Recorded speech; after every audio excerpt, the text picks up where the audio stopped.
திராவிட சித்தாந்தத்தை ஏத்துக்கிறீங்க, திராவிட மாடல் அரசு, சமூக நீதி அரசு அப்படின்னா, இது ஒரு ஆப்பர்ச்சுனிட்டி. இது ஒரு பாசிட்டிவா பார்க்கணும். இந்த பிரச்சனையை நாம் தீர்த்தால், நாம் காலத்துக்கும் பறைசாற்றிக்கலாம். அப்படிங்கிற ஒரு பிரச்சனைய தான் பார்க்கணும் ஒழிய, எங்கள புரிஞ்சுக்கோங்க, எங்கள அட்ஜஸ்ட் பண்ணிக்கோங்க அப்படிங்கிறது மக்களோட வேலை கிடையாது. நிதிநிலை அறிக்கை, இங்க ஃபண்டிங் வர்றது, சென்டருக்கும் ஸ்டேட்டுக்கும் பிரச்சனை. இதெல்லாம் மக்கள் அந்த சுமைய தாங்கக்கூடாது. மக்கள் உங்களுக்கு புரிஞ்சுகிட்டு வாக்கு செலுத்தலாம். ஏன் பாஜகவுக்கு வாக்கு செலுத்த மாட்டேன், திமுகவுக்கு வாக்கு செலுத்துறேன்னா, பாஜக இவ்ளோ பிரச்சனை பண்ணுதுன்னு மக்கள் அப்படி புரிஞ்சுக்கலாம் ஒழிய, எங்களோட வாழ்க்கையில நாங்க வந்து போன மாசம் வாங்கிட்டு இருந்த சம்பளத்துல இருந்து ரூ. 10,000 குறைச்சுக்கிறோம். ஏன்னா திமுக பாஜகவை எதிர்க்குது. அப்படின்லாம் அவங்க புரிஞ்சுக்க மாட்டாங்க இல்லையா? நீங்க அத இப்ப ஏத்துக்குவீங்களா? நீங்க ஆபீஸ்ல வாங்குற சம்பளத்த வந்து ஒரு ஆபீசரா இருக்கிறீங்க, ஒரு ஐபிஎஸ்ஸா இருக்கிறீங்க, இல்ல கிரேட் 2 ஆபீசரா, குரூப் 2 ஆபீசரா இருக்கிறீங்க. நீங்க ஏத்துக்குவீங்களா? நாளையில இருந்து பிஎஃப் எல்லாம் நான் விட்டுறேன், ஹெச்ஆர்ஏ விட்டுறேன், எல்லா அலவன்ஸையும் விட்டுறேன். ஏன்னா எனக்கு பாஜக எதிர்ப்பு தான் முக்கியம் அப்படின்னு விட்டுறீங்களா? கிடையாதுல்ல. அப்ப மக்கள் ஏன் அதுவும் இருக்கிறதுலயே ஏழ்மையில இருக்கிற மக்கள் ஏன் அத புரிஞ்சுக்கணும்னு நினைக்கிறீங்க? ஏன் அந்த சாக்ரிஃபைஸ் பண்ணணும்னு நினைக்கிறீங்க? அப்படின்றதான் கேள்விங்க.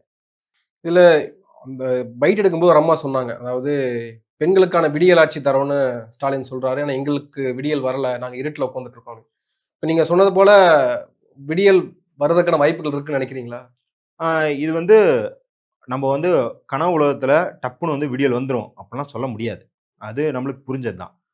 ஆனா, அதற்கான இப்ப அம்பேத்கர் வந்து ரொம்ப முக்கியமான ஒரு வரிய சொல்லுவாரு. எனக்கு தீர்வு அப்படிங்கிறத நீ ஒரே இடத்துல தரணுன்ற அவசியம் இல்ல. தீர்வு தருவேன் அப்படின்னு பிரின்சிபல் கோட்பாடாக என்னோட ஒத்து போயிரு. எனக்கு அந்த உறுதி அளிச்சிரு. நான் பகுதி அளவா கூட பெற்றுக்கிறேன் தீர்வ. இப்ப நம்ம எதிர்பார்க்கிறது அந்த அப்ரோச் தான் எதிர்பார்க்கிறோம்.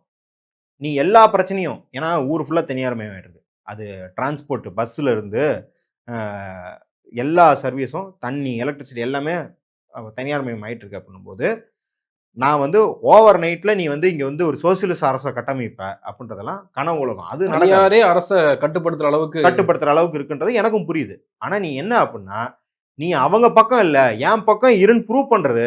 அதற்கான எனக்கு சில வாக்குறுதிகளை குடு. என்கிட்ட கால அவகாசம் எடுத்துக்கோ. என்ன வேணாலும் பண்ணு. ஆனா ரைட்டிங்ல எனக்கு என் உரிமை பாதுகாக்கப்படும் அப்படின்னு தா. சட்டப்படி எனக்கு அங்கீகரிக்கப்பட்டதெல்லாம் நீடிக்கும் என்பது தா. அதுக்கப்புறம் நம்ம வந்து 2 பேரும் சேர்ந்து அந்த எதிரிய ஒண்ணா வீழ்த்துவோம். அதுதான் நம்ம கேட்கறது இப்போ.